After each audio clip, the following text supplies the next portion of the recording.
Hi, my name is Becca and my daughter is called Libby and she is 3 years old and she has KLA. We're from South East England.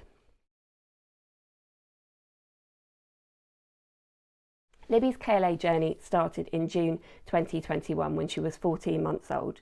She had had a cough for several months. Gradually it became worse and she became breathless and she started making grunting noises when she was exerted. We knew something wasn't right. We'd been to see our GP and he had said it was probably just asthma, so we put her on a waiting list to see a consultant at our local hospital. But on the 14th of June 2021, I took her to our local A&E as I knew something wasn't right.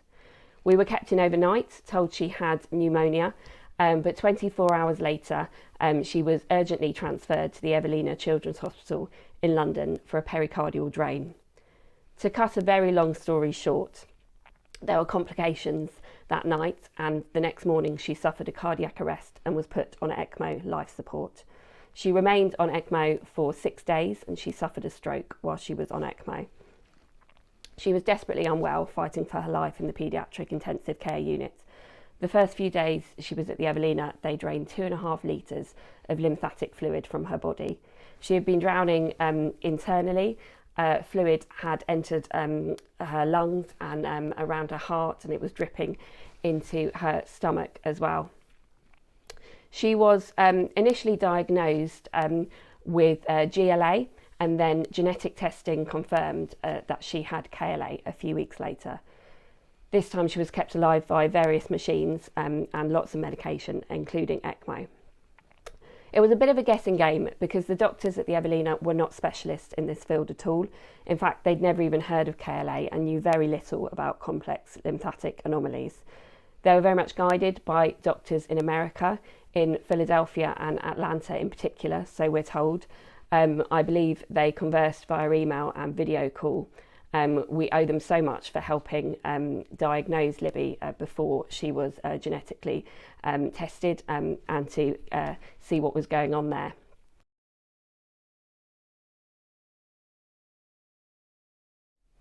So I feel it's important to say at this stage before I move on, even though I'm talking to you about my daughter's genetic testing, I'm a complete beginner when it comes to understanding and talking about genetics.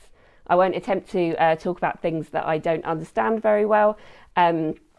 Libby's journey has been a huge learning curve for myself and my husband, so I'll keep it really simple. Libby was genetically tested almost straight away when admitted to the Evelina. If I'm honest, I don't really remember being given the option for genetic testing or not, but looking back at paperwork, we definitely did sign consent for it, and it definitely was discussed and something we said we'd like to get done. Everything happened so quickly in those first couple of weeks, couple of months even, that everything is just all quite a blur.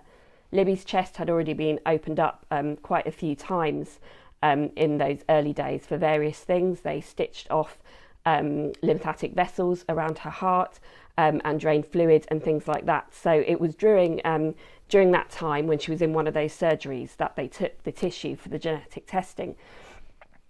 Call this lucky or not having a dedicated procedure where she had to go under just to have this done, I don't know. We desperately needed this diagnosis as our daughter was dying. The doctors needed to find out what was wrong with her so that they could give her the correct medicine to treat her. So genetic testing was really essential for us at this stage, and we trusted the doctors wholeheartedly that this needed to happen.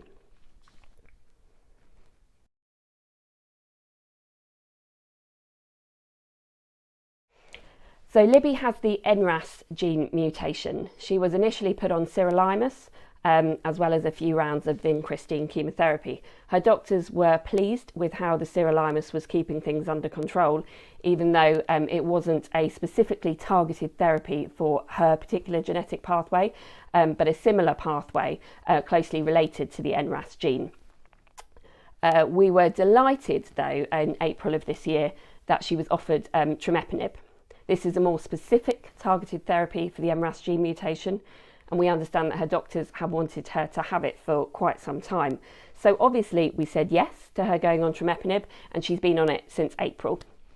She remains on sirolimus as well at the moment, just to cover all of our bases. In a few months' time, it'll be 6 months since she's been on trimipramab, so we'll find out at our next imaging scans how well her KLA is doing and how well her body is doing. At the moment, she's presenting really well, KLA-wise. When she's well, she's literally singing and dancing and jumping all day long. She tires out quite easily, but at a glance, she's really no different to a normal 3-year-old right now.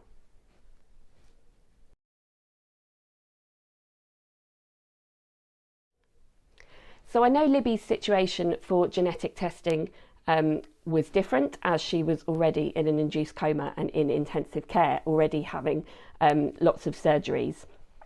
And I guess it was quite easy for them to go in there and to take some tissue, as opposed to having a dedicated surgery for it.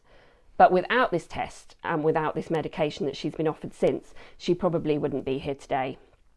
But in any circumstance, in whatever circumstance you're in, I highly recommend getting a genetic test done to confirm KLA. It will not only confirm your diagnosis, but more importantly, where available, targeted medicines will be offered as a result.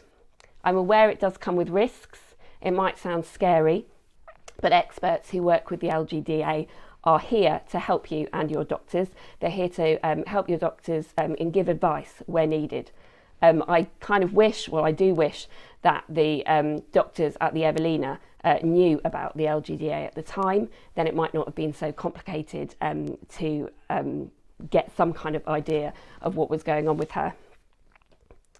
As a result of genetic testing and targeted therapies being made available, we've been offered a lifeline with trimipramab for our daughter, for which we are so grateful. Looking back now, I feel on sirolimus, which wasn't specifically targeted at her genetic pathway. She was just kind of treading water, waiting for something else to be made available to her.